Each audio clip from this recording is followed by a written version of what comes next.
Hello साथियों, नमस्कार। आने वाले नववर्ष की शुभकामनाएं। 2020 चुनौतियों भरा रहा।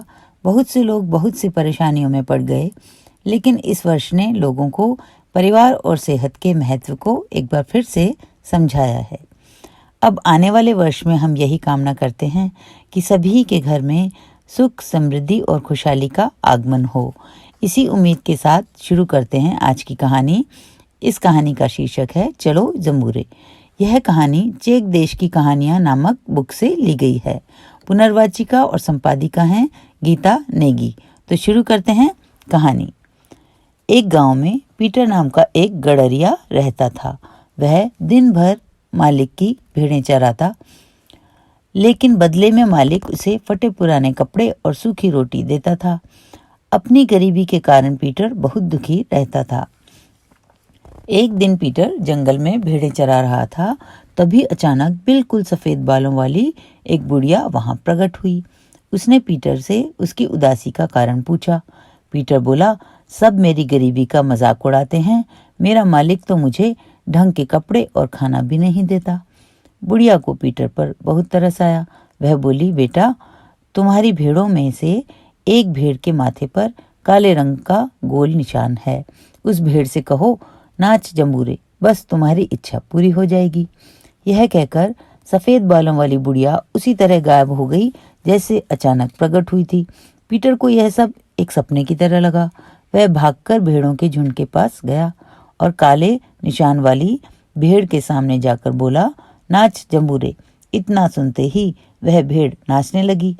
उसके शरीर से सोने चांदी के सिक्के गिरने लगे। यह देखकर पीटर के तो आश्चर्य का ठिकाना ही ना रहा।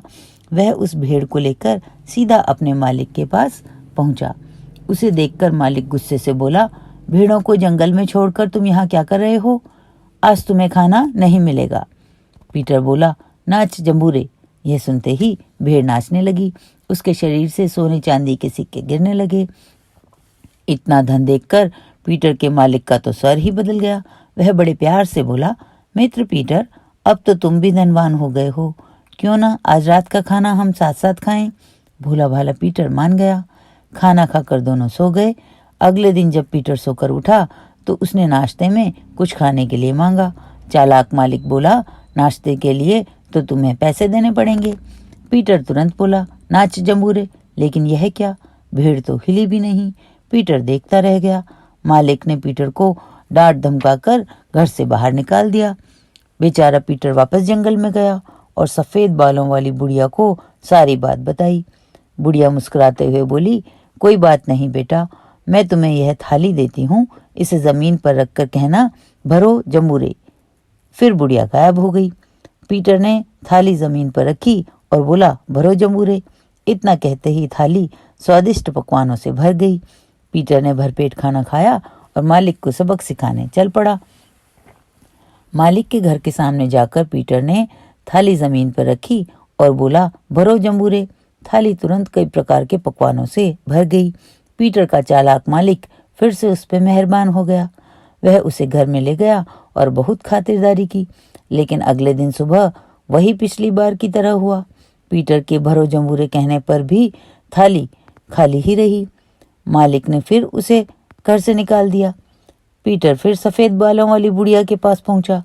इस बार बुढ़िया ने एक सुंदर सी छड़ी पीटर को दी और बोली, जब तुम इस छड़ी से कहोगे चलो जम्बूरे, यह तुम्हारे इशारे पर चलेगी, और कहोगे रुको जम्बूरे, तो रुक जाएगी। गांव की ओर लौटते हुए पीटर ने छड़ी को आजमाने की सोची। वह बोला, चलो जम्बूरे। इतना कहते ही छड़ी पीटर की पिटाई करने लगी। बेचारा पीटर अब क्या करता? अचानक उसे याद आया और बोला, रुको जम्बूरे। इतना कहते ही छड़ी रुक गई। अब पीटर की समझ में आ गया कि बुढ़िया ने छड़ी क्यों दी है। पीटर सीधा मालिक के घर पहुंचा और बोला, मालिक, यह अनोखी छड़ी आपके लिए मेरी ओर से भेंट है। बस इसे चलो जम्बूरे मत कहना, वरना यह बुरा मान जाएगी। मालिक ने हंसते हुए कहा, भला छड़ी भी कहीं बुरा मानती है? लो, मैं कहता हूँ चलो जम्बूरे। बस इतना ही कहना था कि छड़ी मालिक की पिटाई करने लगी। अब मालिक कराहते हुए पीटर से बोला, मुझे इस छड़ी से बचाओ, मैं तुमसे माफी मांगता हूँ। पीटर ने कहा, पहले बताओ कि मेरी जादुई भेड़ और थाली कहाँ है। मालिक रोते हुए बोला, तुम्हारे सो जाने के बाद मैंने जादुई भेड़ और थाली बदलकर नकली रख दिए थे। उसी समय मालिक की पत्नी असली भेड़ और थाली ले आई। तब जाकर पीटर ने कहा, रुको जमूरे। चालाक और मक्कार मालिक को सबक सिखाकर पीटर ने सफेद बालों वाली बुढ़िया का मन ही मन धन्यवाद किया।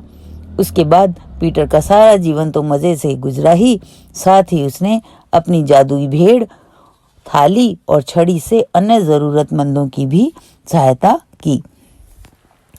साथियों, हम तो यही कहेंगे, दूसरों की चीजों को हमेशा मिट्टी समझें, कभी भी ईर्ष्या का भाव न रखें और चालाकी या मक्कारी से नहीं, अपनी मेहनत से समृद्धि पाएं, क्योंकि मेहनत का तो कोई विकल्प होता ही नहीं।